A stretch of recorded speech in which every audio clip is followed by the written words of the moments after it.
সালামুন আলাইকুম আলহামদুলিল্লাহি রাব্বিল আলামিন সালামুন আলাল মুরসালিন। বন্ধুগণ, আজ আমি দাঁড়িয়েছি এক এমন জ্বলন্ত প্রশ্ন নিয়ে যা শুনলেই শরীর শিউরে ওঠে, অন্তর বলি চিৎকার করে। সালাত মানে কি 5 মিনিটের কিছু হাঁটা দাঁড়ানো বা ঝুঁকে ওঠা বা উঠানামার কসরত?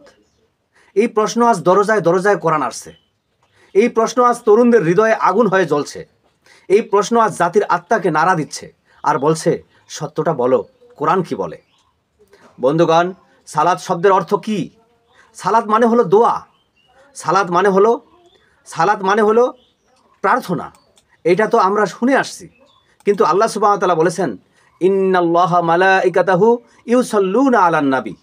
নিশ্চয়ই আল্লাহ ও তার ফেরেশতারা নবীর উপর সালাত করেন। সূরা আহজাব আয়াত 56। প্রশ্ন করি, আল্লাহ কি দাঁড়িয়ে রুকু করে সাজদায় গিয়ে সালাত করেন? ফেরেশতারা কি দাঁড়িয়ে 5 ওয়াক্ত সালাত আদায় করেন? না বন্ধুগণ, না। সালাত এখানে যোগাযোগ, সমর্থন এবং মেহেরবানির এক অভূতপূর্ব নিদর্শন। আল্লাহ এবং ফেরেশতাগণ নবীর সাথে যোগাযোগ করেন এবং সমর্থন করেন, নবীকে সমর্থন দেন, তার সাথে সংযোগ স্থাপন করেন। সালাত মানে হলো এক জীবন্ত সংযোগ। এটা ভালোবাসার বন্ধন, একটা অঙ্গীকারের ঘোষণা। সালাত হলো আপনি আল্লাহর সাথে 124 ঘন্টার বৈপ্লবিক একটা চুক্তি করেছেন। আপনি তার কথা শুনবেন, তার নির্দেশ পালন করবেন, তার পক্ষ নিয়ে দাঁড়াবেন। এটাই সালাত মানে জীবনের প্রতিটি কাজ আল্লাহর হুকুম অনুযায়ী করা। বন্ধুগণ, আজকের মুসলমান কি করে? ঘড়ি ধরে দাঁড়ায়, মুখে কিছু আরবি বলে যার অর্থ নিজেই বোঝে না। সে বোঝে না যা সে মুখে আওড়ায়। আজ মানুষ দাঁড়ায়, রুকু করে, সিজদা দেয়, তারপর উঠে বাজারে গিয়ে আবার অন্যকে ঠকায়, ওজনে কম দেয়, ব্যাংকে গিয়ে সুদ খায়, আবার নারীকে অপমান করে, ঘুষ নেয়, গীবত করে, অন্যায়ের জমি দখল করে এবং অন্যায়ের সম্পদ লুণ্ঠন করে। এটা কি সলাৎ? এটা কি সেই আল্লাহর প্রদত্ত সলাৎ? এটা কি দাঁড়ানো? এটা কি সিজদা? বন্ধুগণ, দাঁড়ানো মানে কি? দাঁড়ানো মানে শুধু কি দাঁড়িয়ে থাকা? কোরআন বলে, ইমাম বিল কিস্ত, তিনি ন্যায়ের উপর দৃঢ়ভাবে দাঁড়িয়ে আছেন। সূরা আলী ইমরান আয়াত 18। এখানে দাঁড়ানো মানে কি পায়ের উপর দাঁড়িয়ে থাকা? না, এখানে দাঁড়ানো মানে হলো সত্য ও ন্যায়ের উপর অটল থাকা। যে দাঁড়ায় সে অন্যায় দেখে চুপ করে থাকতে পারে না, সে প্রতিবাদ করে। এটাকে বলে কায়েম হওয়া। এটাই আসল সালাতের শুরু। রুকু মানে কি? বন্ধুগণ, রুকু মানে নিজেকে বিনয়ী করা, নিজেকে ছোট করা। কোরআন বলে, ওয়ারকাউ মা'র রাকিঈন, তোমরা রুকু করো রুকুকারীদের সাথে। সূরা বাকারা আয়াত 43। রুকু মানে নিজেকে অহংকার থেকে বের করে আনা, নিজের যাবতীয় অহংকার ভেঙে ফেলা। রুকু মানে নিজেকে বিনয়ী করা, নিজেকে ছোট করা। কোরআন বলে, ওয়ারকাউ মা'র রাকিঈন, তোমরা রুকু করো রুকুকারীদের সাথে। সূরা বাকারা আয়াত 43। রুকু মানে নিজেকে অহংকার থেকে ভেঙে ফেলা। যার ভেতরে অহংকার আছে সে কখনো রুকুতে যায় না। রুকু মানে আমি কিছুই না, সব আল্লাহর, আমি কেবল তার আদেশ মেনে চলি, তারই কাছে আমি আত্মসমর্পণ করি। আর সেজদা? বন্ধুগণ, সেজদা মানে কি কপাল ঠেকানো? না, সেজদা মানে আল্লাহর সিদ্ধান্তকে মেনে নেয়া। এটা দেহের নয়, অন্তরের সেজদা। মহান আল্লাহ সুবহানাহু ওয়া তাআলা বলেছেন, রহমানের আয়াত তেলাওয়াত করা হলে তারা সেজদায় পড়ে যায় কাঁদতে কাঁদতে। সূরা মারিয়াম আয়াত 58। এরা কি মুখস্থ কিছু আরবি পড়ে সেজদা দেয়? না, তারা কোরআনের আয়াত শুনে মেনে নেয়, হৃদয়ে শির নত করে। এটাই সিজদা, এটাই সালাতের চূড়ান্ত রূপ। বন্ধুগণ, একটা উদাহরণ দেই। এক মা তার সন্তানের জন্য দোয়া করেন, তিনি কাঁদেন, তিনি বলেন, হে আল্লাহ, আমার ছেলেটাকে হেদায়েত দাও। এটাই সালাত, কারণ তিনি আল্লাহর সাথে সংযুক্ত হয়ে হৃদয় দিয়ে আবেদন করেছেন। একজন শ্রমিক ঘুষ না নিয়ে দিন শেষে ঘরে ফিরল। তার মন বলেছিল ঘুষ নাও, কিন্তু সে বলল, না, আমি আল্লাহর বান্দা, আমি সালাতে আছি। এটাই তো সালাত। একজন তরুণী, সবাই তাকে হিজাব খুলতে বলে, সে বলে, আমি আল্লাহর সামনে দাঁড়িয়ে আছি, আমি তোমাদের কথায় নাচব না। এটাই সালাত। বন্ধুগণ, সালাত মানে একটা 5 মিনিটের শরীরচর্চা না, সালাত মানে একটা আজীবন চুক্তি। সালাত মানে আল্লাহর সাথে ওয়াদা, আমি তোমার বান্দা, আমি তোমার কথা শুনবো, আমি তোমার পথে চলবো যে কোনো অবস্থায়। এটাই সালাতের প্রতিশ্রুতি। কিন্তু আজ কি হয়? মসজিদে সালাত পড়ে বেরিয়ে এসে গালি দেয়। হাকিম 5 ওয়াক্ত সালাত পড়ে কিন্তু বিচার বেচে দেয় টাকার বিনিময়ে। ব্যবসায়ী দাঁড়িয়ে দাঁড়িয়ে সালাত পড়ে আবার ওজনে কম দেয়। এই যে দ্বিচারিতা, এটাই প্রমাণ করে আমরা সালাত বুঝিনি। বন্ধুগণ, আল্লাহ কোরআনে বারবার বলেন, আকিমুস সালাত। এটার অর্থ সালাত কায়েম করা, পড়া নয়, অর্থহীন রিচুয়াল করা নয়। কায়েম করো মানে জীবনে প্রতিষ্ঠা করো। আপনি যদি হাকিম হন, সালাত মানে ন্যায় বিচার করা। আপনি যদি বাবা হন, সালাত মানে সন্তানের প্রতি দায়িত্ব পালন। আপনি যদি ব্যবসায়ী হন, সালাত মানে সৎভাবে ব্যবসা করা। এটাই সালাত, কোরআনের সালাত, সালামুন আলা মুহাম্মাদের সালাত। বন্ধুগণ, আজকের মুসলিম উম্মাহ এই সত্য ভুলে গেছে। তারা সেজদা করে কিন্তু মেনে নেয় না, তারা দাঁড়ায় কিন্তু সত্যের পক্ষে না, তারা রুকু করে কিন্তু অহংকার ছাড়ে না, তারা নামাজ পড়ে কিন্তু আল্লাহর পথে চলে না। তাই আজ এই চিৎকার, এই আহ্বান, চলুন ফিরে যাই কোরআনের সালাতের কাছে। চলুন কায়েম করি এমন সালাত যা হৃদয় কাঁপায়, সমাজ বদলায়, অন্যায় রুখে দাঁড়ায়। বন্ধুগণ, সিজদা মানে মাটিতে কপাল ঠেকানো নয়, সিজদা মানে মেনে নেয়া। আল্লাহ যা বলেন তা শতভাগ মেনে নেওয়া, এইটাই সিজদা। কিন্তু আজকের মুসলিম সমাজ কি করছে? ওরা মাথা নিচু করে সেজদা দেয়, অথচ কোরআনের আদেশ মানে না। ওরা রুকু করে কিন্তু সমাজে অন্যায় দেখে চুপ করে থাকে। ওরা দাঁড়ায় নামাজে, অথচ দুনিয়ায় দাঁড়িয়ে থাকে না, আল্লাহর পক্ষ হয়। এই কি আল্লাহর সালাত? এই কি হেদায়েতের রুকু? এই কি সিজদার বাস্তবতা? বন্ধুগণ, যেখানে আল্লাহ সুবহানাহু ওয়া তাআলা বলেছেন ওয়াসজুদু ওয়াক্তারিব, সিজদা করো এবং ঘনিষ্ঠ হও, সূরা আলাক আয়াত নাম্বার 19। সেখানে আমাদের ইমাম বলে সিজদা মানে কপাল ঠেকাও, কিন্তু আল্লাহ বলেন সিজদা মানে তার কাছে ঘনিষ্ঠ হওয়া। এই ঘনিষ্ঠতা তোমার আত্মাকে আল্লাহর নির্দেশের সঙ্গে মিশিয়ে দেওয়া।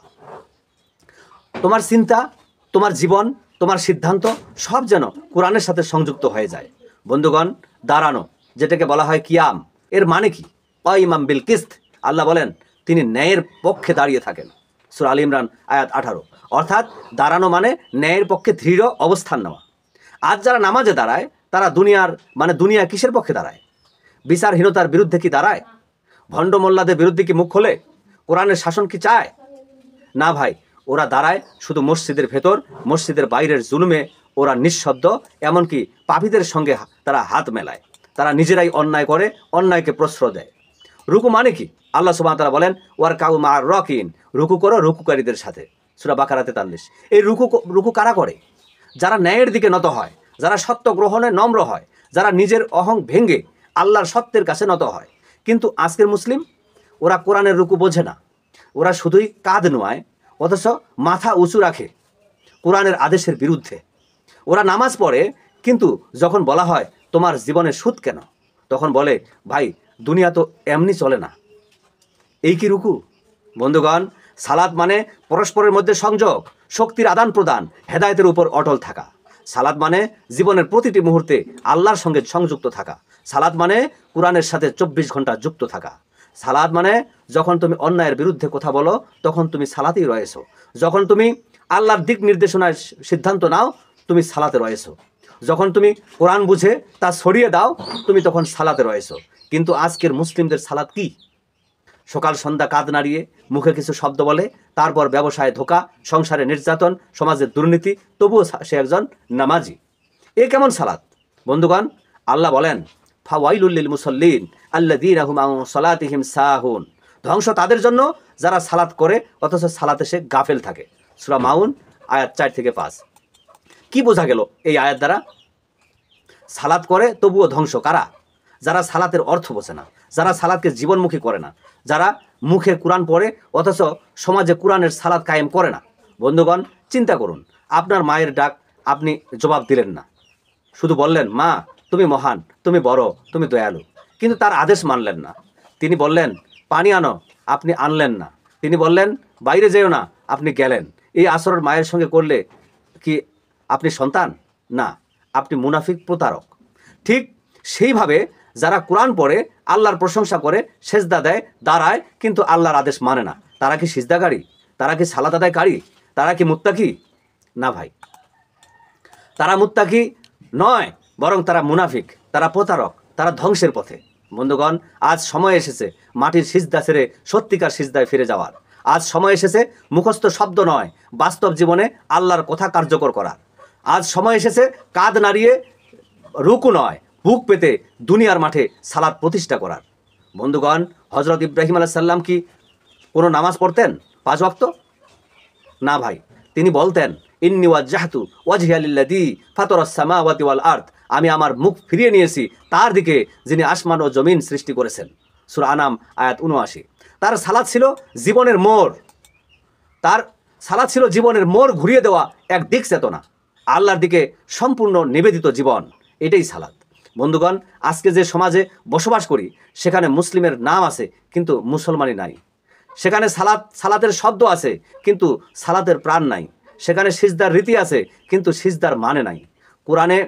কোরআন ঘরে আছে কিন্তু কোরআনে জীবন নাই। বন্ধুগণ, এই দুনিয়ায় কেউ বাঁচতে পারবে না যদি সে কোরআনের সালাত না করে। এই সালাত 5 মিনিটের নামাজ নয়, এই সালাত 24 ঘন্টার হৃদয়ের, কর্মের, সমাজের, রাষ্ট্রের। এটা এমন এক আহ্বান যেখানে সত্য প্রতিষ্ঠা করতে গিয়ে যদি গলা কাটা যায় তবুও পিছপা না হও। এটা এমন এক সিজদা যেখানে মাথা নয় তোমার অহংকার ভেঙে যায়। এটা এমন এক রুকু যেখানে তুমি সত্যের সামনে নত হও, মানুষের সামনে নয়। বন্ধুগণ, এই কোরআনের সালাত কায়েম করতে হলে সাহস লাগবে, জ্ঞান লাগবে, ত্যাগ লাগবে। তোমাকে একা দাঁড়াতে হবে, তোমাকে প্রশ্ন করতে হবে, এই যে আমরা যা করছি তা কি কোরআনের? যদি উত্তর হয় না তাহলে তা ফেলে দাও, শুধু কোরআনের আদেশ গ্রহণ করো। এই হলো সিজদা, এই হলো সালাত, এই হলো মুক্তি। বন্ধুগণ, সুতরাং আসুন এক হয়ে কোরআনের সালাতে ফিরে যাই। একটি সমাজ গড়ি যেখানে সালাত মানে প্রকৃত ন্যায়, সিজদা মানে মেনে নেওয়া, কোরআন মানে, রুকু মানে সত্যে নত হওয়া, কিয়াম মানে অন্যায়ের বিরুদ্ধে দাঁড়ানো। এটাই হবে প্রকৃত মুসলিম সমাজ, এটাই হবে কোরআনের জমিনে কোরআনের সালাত, এটাই হবে মুক্তির পথ। আল্লাহর দিকে সালাত করো, আল্লাহর আদেশ মানো, এই হলো সত্য, এই হলো চিরন্তন বিজয়। সালামুন আলাইকুম, তিবতুম মুবারাকাতান তৈয়বা। ধন্যবাদ সবাইকে।